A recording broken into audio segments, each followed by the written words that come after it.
This video was prepared by Dr. Lian Chen and Martine J.A. Malasey to accompany their chapter on nerve transfer in the Humans and Wynn Neurological Surgery textbook. After watching this video, you will understand principles and indications of nerve transfer operation and know the basic techniques of some most commonly used nerve transfer procedures. Nerve transfer operation is an alternative or adjunct to nerve grafting or repair with the original proximal stump of the injured nerve as a source of axons.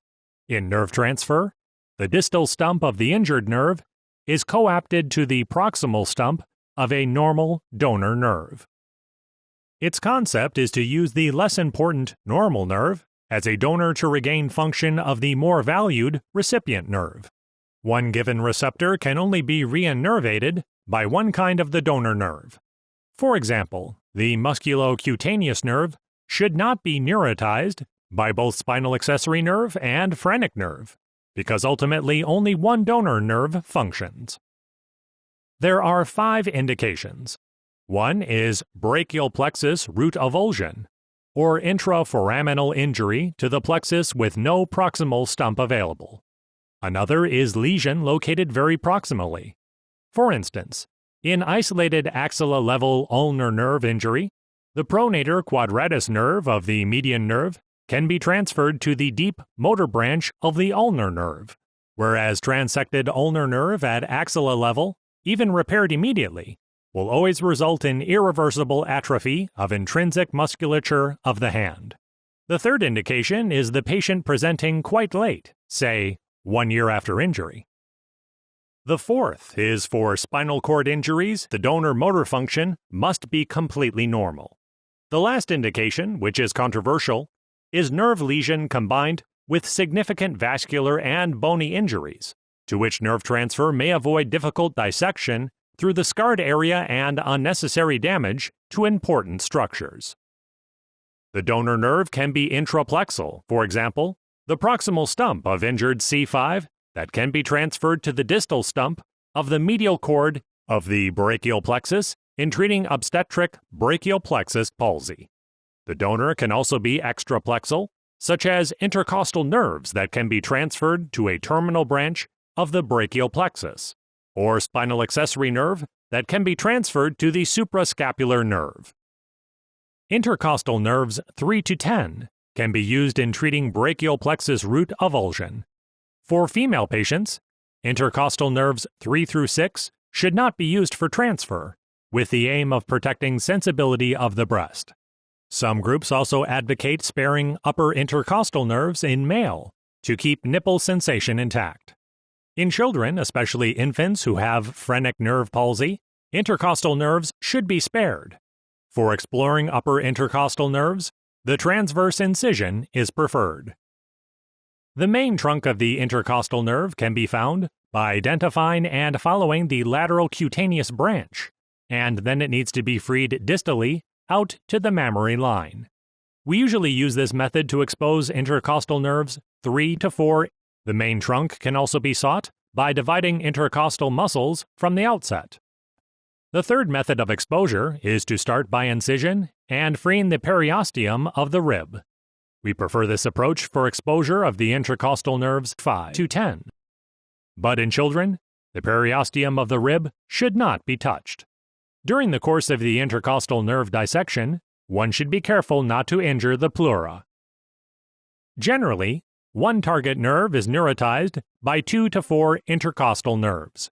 In most situations, intercostal nerves can be coapted directly to the recipient nerve. Nerve grafting should be avoided as far as possible, as it will significantly reduce the effect of this transfer. Most often, intercostal nerves are transferred to the musculocutaneous nerve.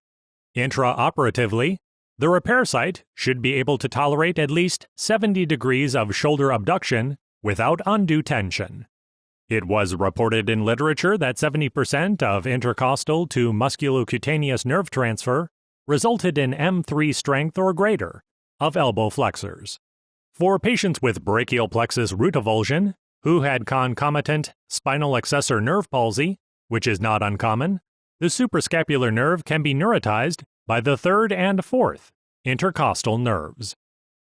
For this case with C5, C6, C7 avulsion, as well as palsy of the spinal accessory nerve, we transferred two intercostal nerves to the suprascapular nerve, which has been divided in the supraclavicular incision, with the distal stump pulled to infraclavicular region.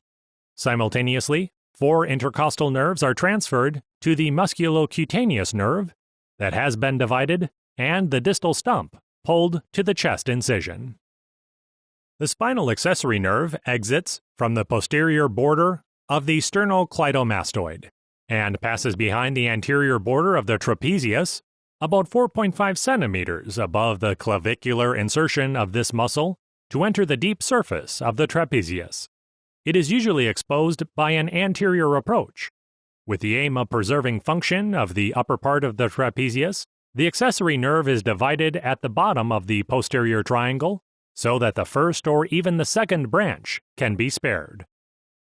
The spinal accessory nerve can be transferred to the suprascapular nerve without an interpositional nerve graft or to other recipient nerves with a graft.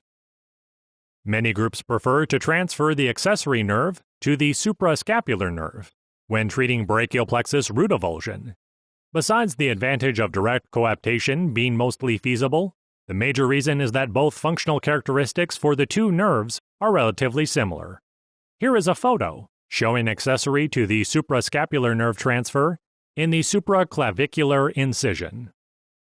For patients with brachial plexus injuries who have concomitant fracture of the scapula, the suprascapular nerve may have a second lesion caused by the fracture, which is not uncommon. This photo shows that the suprascapular nerve is ruptured around the suprascapular notch, together with C5 through T1 avulsion of the brachial plexus. So for patients with brachial plexus root avulsion accompanied by upper part scapular fracture, spinal accessory transfer should be done by a posterior approach.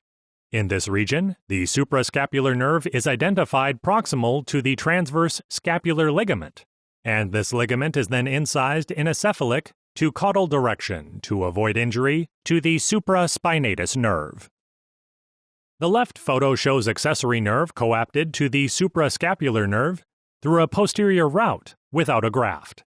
The right one shows accessory nerve transferred to the infraspinatus nerve by nerve grafting. For this patient, suprascapular nerve was lacerated around the suprascapular notch, with no distal stump available, and so only infraspinatus nerve was neurotized. As to results of accessory to suprascapular nerve transfer, it was indicated that the extent of brachial plexus injuries was negatively correlated with surgical results. That is, more extensive plexus lesions are related to poorer abduction and external rotation of the shoulder. Also, a high body mass index was found to have negative correlation with outcomes in this transfer. In general, results of this transfer are similar to those of reconstruction by grafting from the C5 spinal nerve. Accessory to musculocutaneous nerve transfer may obtain outcomes comparable to those achieved by intercostal nerve transfer. This patient had total brachial plexus injuries caused by a car accident 2 months prior. Surgical exploration confirmed C5 through T1 injuries with only C5 stump available as a source of axons. Nerve transfer was used to reconstruct the function of shoulder abduction and external rotation, of elbow flexion, and of wrist and finger flexion. These photos show the surgical results at 3 years post-operatively. Contralateral C7 transfer is indicated for total brachial plexus root avulsion. In the first stage, the ipsilateral ulnar nerve, along with superior ulnar collateral vessels, is coapted to contralateral C7. 6 to 9 months later, when regenerating axons have reached the axilla of the injured side, the regenerating nerve is sutured to the recipient nerve. Although some authors prefer to complete this transfer in one stage, our impression seems that results of completion with 2 stages are superior to those of completion with 1 stage. Conventional nerve grafting, which is used to bridge between contralateral C7 and ipsilateral recipient nerve, can be used for children, as the length of nerve grafts here is usually up to 10 centimeters. This operation is completed in one stage. Transection of contralateral C7 will induce paresthesia in radial fingers, but generally recovers 2 weeks to 6 months after surgery. Short-term weakness of the radial nerve, innervated muscles may be encountered, but permanent damage has only rarely been reported. Donor limb co-contraction is another complication. This conscious effort of the donor limb restricts the spontaneous functionality of the reconstructed nerve. Thus, further elucidation of the mechanism for cortical reorganization after this procedure is necessary to obtain better rehabilitating efficacy. Some surgeons prefer to transfer contralateral C7 to the ipsilateral recipient nerve through a prespinal and retropharyngeal tunnel. This can greatly shorten the distance of nerve regeneration, but apparently increases the risk of injuring important structures in the neck. Therefore, it is necessary to balance the benefits against the risks before applying this technique.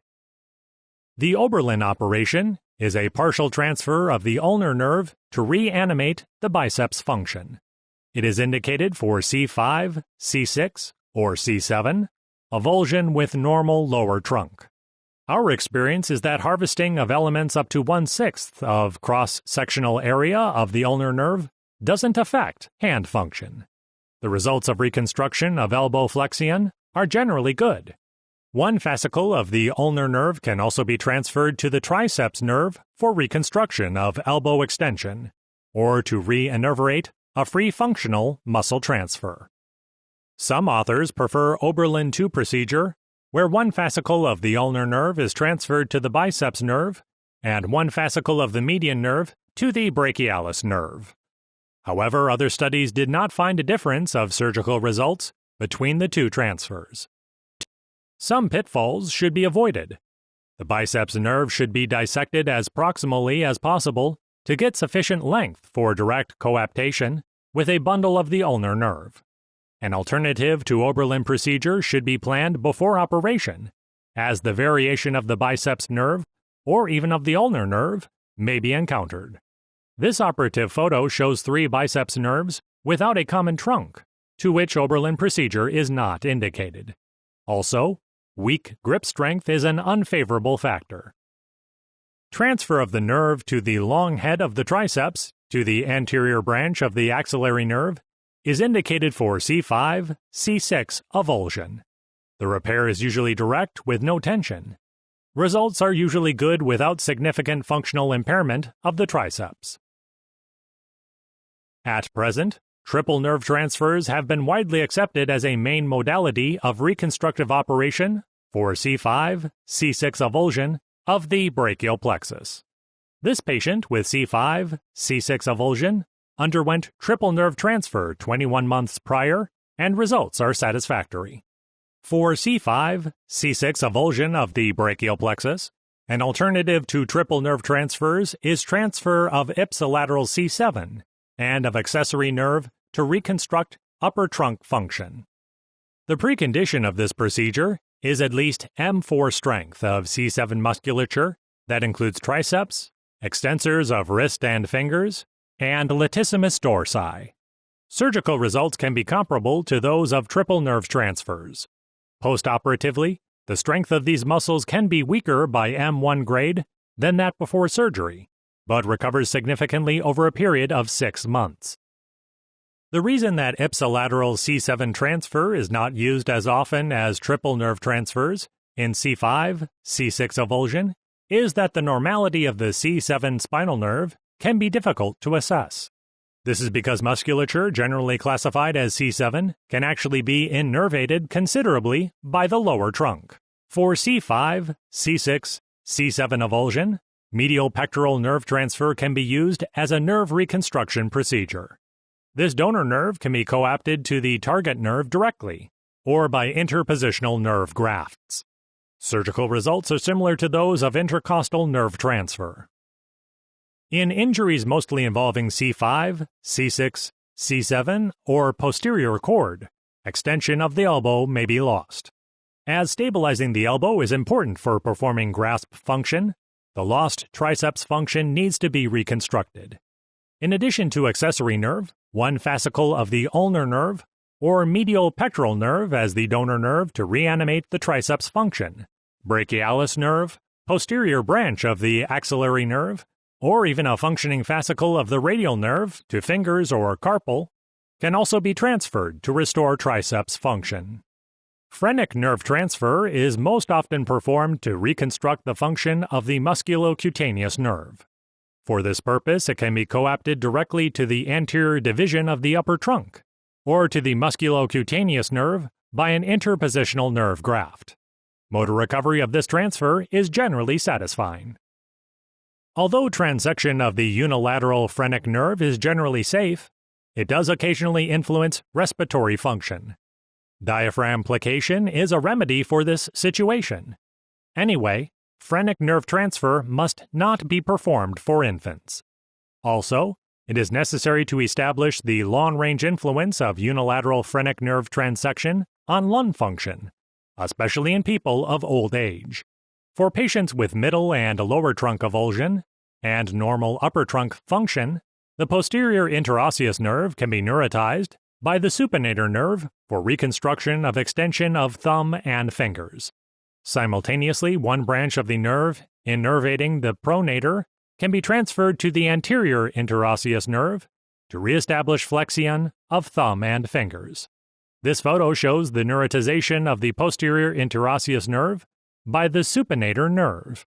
This patient had C7, C8, T1 avulsion caused by a motorcycle accident 4 months earlier. We transferred 2 branches of the supinator nerve to the posterior interosseous nerve. 1 year later, when extension of thumb and of metacarpophalangeal joints of fingers reached M4 strength, function of finger flexion and of thumb opposition was reconstructed by muscle transfer, and tenodesis performed for the thumb interphalangeal joint. Here are photos showing surgical results at 2 years postoperatively. Nerve transfer is applied sparingly for nerve reconstruction of the lower extremity.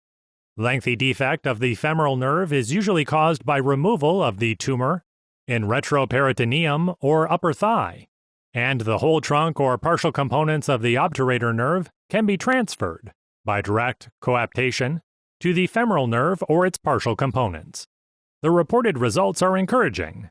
For plantar accessory loss caused by posterior tibial nerve palsy, the deep perineal or the saphenous nerve can be transferred to restore plantar sensibility.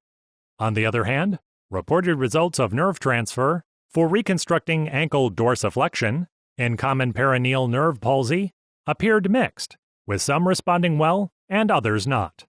Clinical data seem that transfer of the posterior tibial tendon is a more reliable modality of reestablishing ankle dorsiflexion in an intractable common perineal nerve injury. To summarize, nerve transfer is mainly indicated for brachial plexus root avulsion, a nerve lesion located very proximally or in a late case, spinal cord injuries, and a lesion embedded in severe scar to which dissection may be very difficult. However, it cannot generally replace thorough exploration of nerve lesions.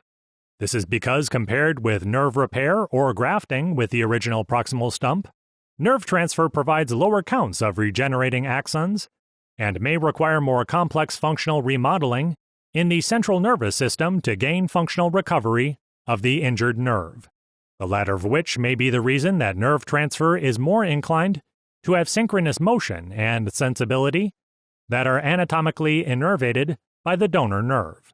Thank you very much for watching this video on nerve transfer.